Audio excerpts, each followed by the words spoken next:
యువతిపై car driver అత్యాచారానికి పాల్పడ్డం. అనకాపల్లి చోడవరంలో 7 ఏళ్ల బాలికను గొంతు కోసి చంపిన నిందితుడు. 2015లో అంటే సరిగ్గా 10 ఏళ్ల క్రితం 7 ఏళ్ల బాలికను బీరు సీసాతో నిందితుడు గొంతు కోసి చంపేశాడు. సుదీర్ఘ విచారణ అనంతరం అతనిపై నేరం రుజువు కావడంతో న్యాయస్థానం అతనికి ఉరిశిక్షను విధిస్తూ తీర్పు వెలువరించింది. ఇలా చెప్పుకుంటూ పోతే చాంతాడంత లిస్ట్ ఉంటుంది.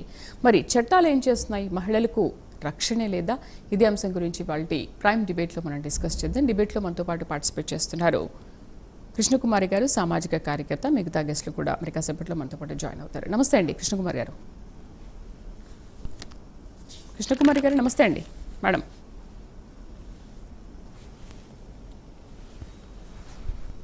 కృష్ణకుమారి గారు మ్యూట్లో ఉన్నారేమో, ఒక్కసారి చూసుకోండి. లేదండి. ఓకే ఓకే ఓకే నా ఓకే. నమస్తే అండి కృష్ణకుమారి గారు. చెప్పండి మేడం, సాంకేతికంగా దేశం ఇంతగా అభివృద్ధి చెందుతున్నప్పటికీ కూడా మహిళలు, ఆడపిల్లలకు ఎందుకు రక్షణ లేకుండా పోతోంది? చట్టాలు చేస్తున్నా కూడా అవి బురదలో పోసిన పన్నీర్లాగా తయారవుతున్నాయా? అసలు ఈ మహిళలపైన జరుగుతున్న అత్యాచారాల గురించి మనం చాలాసార్లు చాలా డిబేట్స్లో పార్టిసిపేట్ చేశాము, చాలా మాట్లాడుకున్నాము. అంటే మనం మాట్లాడుకోవడానికే సరిపోతుంది, కానీ అవి అమల్లోకి వచ్చి, చట్టాలు అమల్లోకి వచ్చి ఎందుకు ఇంప్లిమెంట్ చేయలేకపోతున్నాయి అంటారు? అంటే మన దేశంలో ఈ విధమైన లైంగిక వేధింపులు జరగడానికి ముఖ్యమైన కారణం ఏదైతే ఉందో, మనకి ఇక్కడ లింగ వివక్షత చాలా ఎక్కువ ఉంది మన దేశంలో. ఈ లింగ వివక్షత, ఈ జెండర్ బయాస్ కావచ్చు, జెండర్ గ్యాప్ కావచ్చు, చాలా ఎక్కువ ఉంది. అది ఒక ప్రధానమైన కారణంగా చెప్తున్నారు ఇలా జరగటానికి. అలాగే చట్టాల పట్ల అవగాహన లేకపోవటము, ఈ జెండర్ గ్యాప్ ఎక్కువ ఉండటం వల్ల, జెండర్ బయాస్ ఉండటం వల్ల మగవాళ్ళు ఏమైనా చేయొచ్చు, మగవాళ్ళు ఏం చేసినా అడిగేవాళ్ళు లేరు, మగవాళ్ళకి పూర్తి లైసెన్స్ ఉంది, ఒక సోషల్ అప్రూవల్ ఉంది మన దేశంలో. ఇది అన్నిటికన్నా ప్రమాదకరమైనది.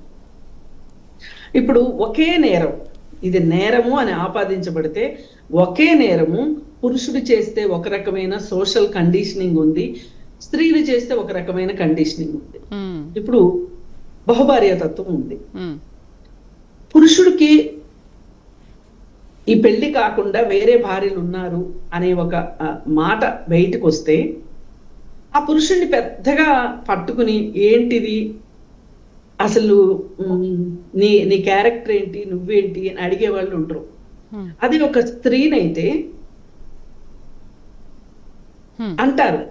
అంటే నేను స్త్రీని అనొద్దు, పురుషుడిని కూడా ఆ విధంగా పురుషుడిని ఎలా అయితే అనుకోవట్లేదో స్త్రీని కూడా అలా అనుకోవద్దు అని చెప్పడం నా ఉద్దేశం కాదు. ఈ జెండర్ బయాస్ ఏదైతే ఉందో, మనకి జెండర్ డిస్క్రిమినేషన్ ఏదైతే ఉందో, అది స్త్రీ అంటే ఏంటి? ఆమె ఇంట్లో ఉంటది, వంట చేస్తుంది, పిల్లల్ని కంటది, పిల్లల్ని పెంచుతుంది, భర్తకు సేవలు చేస్తుంది, శ్రేష్ఠ జీవితం ఇంకా అలాగే గడిపేయాలి. ఒక రకంగా ఎవరైనా భర్త చనిపోతే రెండో పెళ్లి చేసుకునే విషయం కూడా ఒక పెద్ద మీడియా చర్చ అవుతుంది మనకి. ఇది మనం అమృత విషయంలో గమనించాం. అంటే ఇవన్నీ ఎందుకు చెప్పుకోవాల్సి వస్తుందంటే, ఈ దేశంలో స్త్రీకి ఒక న్యాయము, పురుషుడికి ఒక న్యాయము ఉంది. ఎవరికి ఇష్టం ఉన్నా ఎవరికి ఇష్టం లేకపోయినా ఇది వాస్తవం.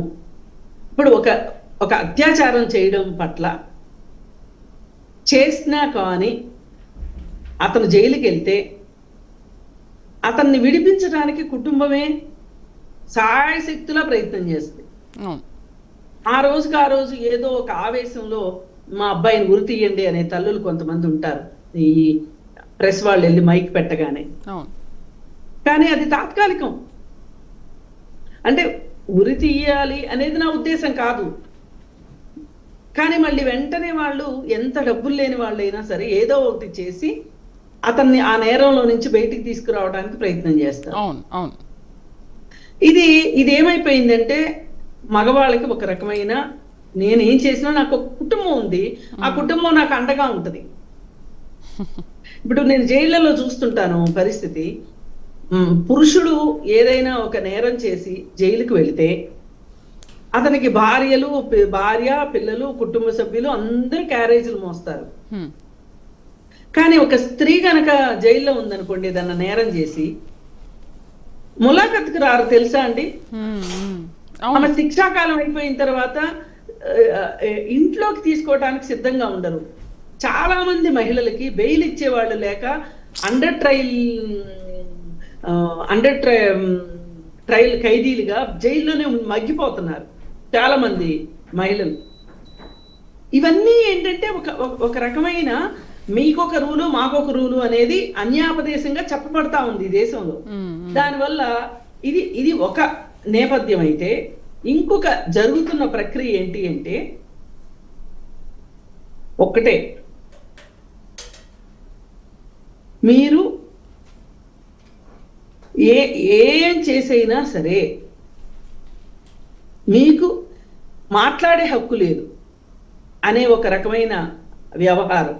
అలాగే సినిమాల్లో చూపిస్తున్నట్లు ఒక సెక్స్ ఆబ్జెక్ట్ గానే మహిళని ప్రొజెక్ట్ చేస్తున్నప్పుడు అందరి దృష్టి ఎలా ఉంది? వాళ్ళ ఈమె సరి అయిన బట్టలు వేసుకోలేదు కాబట్టి ఈమెను అత్యాచారం చేయొచ్చు, ఈమె 9 తర్వాత బయటకు వచ్చింది కాబట్టి ఈమెను అత్యాచారం చేయొచ్చు, లేదు అనుకుంటే బాయ్ ఫ్రెండ్ తో తిరుగుతుంది కాబట్టి అత్యాచారం చేయొచ్చు. ఇలా ఇప్పుడు మన నిర్భయ విషయంలో అదే కదా. నిన్నగాక మొన్న కూడా ఆ నిర్భయ కేసులో దోషుల తరఫున వాదించిన లాయరు అసలు రాత్రిపూట కూతుర్ని వదిలిపెట్టిన తల్లిని శిక్షించాలి, అసలు ఆ నిందితుల్ని కాదు అని మాట్లాడగలిగాడు అంటే ఇది ఎంత దారుణం అండి. ఇప్పుడు ఇట్లాంటివన్నీ ఒక తెలియకుండా మగపిల్లలకి అది ఒక రకమైన నేనేమైనా చెయ్యొచ్చు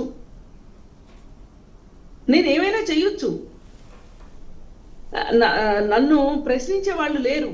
చట్టమా తర్వాత అప్పుడెప్పుడో చూసుకుందాం, తర్వాత పోలీసులా చూసుకుందాం. ప్రతిదీ ఈ దేశంలో మేనేజ్ చేయబడతాయి, అలాగే మహిళ కూడా మేనేజ్ చేయబడుతుంది. వాళ్ళ ఉద్దేశమే అది. అంటే మహిళ మేనేజ్ చేయడానికి కావాలి, అటు అత్యాచారానికి గురవ్వాలి, అటు జైల్లో ఉంటే కనీసం బెయిల్ కూడా ఇచ్చి బయటికి తీసుకురాకుండా ఉండాలి. అండ్ ములాఖత్, మీరు చెప్పినట్టు ములాఖత్ అయ్యే అవకాశం కూడా మహిళకు ఉండదు. అంటే ఇక్కడ ఎక్కడ చూసినా కూడా ఆ మహిళే అక్కడ అన్యాయం అయిపోతుంది. ఈ జెండర్ బయాస్ ఏదైతే ఉందో దీనిపైన మనం ఇప్పటి వరకు అసలు విశ్లేషించడానికి కూడా మనం సిద్ధంగా లేము, మాట్లాడడానికి సిద్ధంగా లేము. నిర్భయ నిందితుల్ని ఇంటర్వ్యూ చేయడానికి లండన్ నుంచి ఒక జర్నలిస్ట్ వచ్చి ఆమె వాళ్ళతోటి ఇంటర్వ్యూ తీసుకున్న తర్వాత ఆవిడ ప్రకటించింది, ఈ దేశంలో మహిళని ఒక తినే వస్తువుగాను కళ్ళతో చూసి కళ్ళతోనే అత్యాచారం చేసే వస్తువుగాను, నోటితోటి మాట్లాడే ఒక వస్తువుగానో చూస్తున్నారు తప్పితే ఆవిడికి సమాన ప్రతిపత్తి ఇవ్వాలి అని అనుకోవట్లేదు, నాతో సమానమైన పౌరురాలు అని అనుకోవట్లేదు. అసలు వీళ్ళకి జెండర్ అంటే జెండర్ వేరు, సెక్స్ వేరు అనే ఒక తారతమ్యం కూడా తెలియదు భారతదేశంలో చాలా మందికి అనేది ఆమె చెప్తే ఆ డాక్యుమెంటరీని నిషేధించారు మన భారతదేశం. మన భారతదేశం పరువు పోతుందంట అంతర్జాతీయంగా. ఈ దేశంలో ఒక జర్నలిస్టు ఈ విధమైన ఒక ఇంటరాక్షన్ లోకి వెళ్ళకపోవటం వల్ల అసలు ఎవరైతే నిందితులు ఉన్నారో వాళ్ళ దగ్గరికి వెళ్ళి వాళ్ళతోటి సంభాషించి అసలు వాళ్ళు ఇలాంటి పనికి పూనుకోవడం వెనకమాల వాళ్ళని ప్రేరేపించే శక్తులు ఏంటి, అవి మానసిక పరమైనవా, శారీరక పరమైనవా, లేకపోతే సామాజిక పరమైనవా, ఆర్థిక పరమైనవా అనేది విశ్లేషించే ఉద్దేశమే లేని మనుషులు మన చుట్టూ ఉన్నారు. సోకాల్డ్ జర్నలిస్టులు కూడా ఉన్నారు. ఏదైనా సరే ఒక రీసెర్చ్ చేయడానికి మనం సిద్ధంగా లేవు. ఎందుకంటే రీసెర్చ్ చేసే ఓపిక తీరిక ఎవరికీ లేవు. ఆ మహిళల అత్యాచారాల జరిగితే జరగని 4 రోజులు మహిళా సంఘాల వాళ్ళు అల్లరి చేస్తారు, 5వ రోజు ఊరుకుంటారు. ఏ ప్రభుత్వాలైనా సరే ఈ విధంగా ఆలోచిస్తున్నారు తప్పితే అసలు మనకి జెండర్ డిస్క్రిమినేషన్, జెండర్ గ్యాప్ అనేది మన భారతదేశం దాదాపు ఉన్న అన్ని దేశాల్లోనూ 121వ స్థానంలో మనం ఉన్నాము అంటే చాలా చాలా చిన్న దేశాల్లో కూడా జెండర్ డిస్క్రిమినేషన్ చాలా చాలా తక్కువగా ఉంది. మరి మన దేశంలో ఎందుకు ఇంత డిస్క్రిమినేషన్ ఉంది అంటే, సినిమాల్లో చూడండి మహిళే వస్తువు, హోటల్స్ లో చూడండి, పార్లర్లో చూడండి, పబ్బుల్లో చూడండి, ఎక్కడన్నా చూడండి, మాల్స్ లో చూడండి, ఎక్కడ చూసినా సరే మహిళ ఒక వినోద వస్తువు. వీళ్ళకి రోడ్డు పైన వెళుతున్న చాలా మంది మగవాళ్ళకి వాళ్ళ ఎక్స్రే కళ్ళతోటి ఈ మహిళల్ని కొలతలు కొలుస్తూ ఉంటారు. నిత్యం జరిగేది ఇదే. ఇలా జరుగుతున్నప్పుడు వీళ్ళ మానసిక స్థాయిని, నైతిక స్థాయిని పెంచకపోవటం, అలాగే మన చట్టాల గురించి అవగాహన తెలియజెప్పకపోవటము, ఒక నైతిక ప్రవృత్తి గురించి చర్చించకపోవటము వల్లనే ఈ దేశంలో ఇలా జరుగుతూనే ఉంటాయి.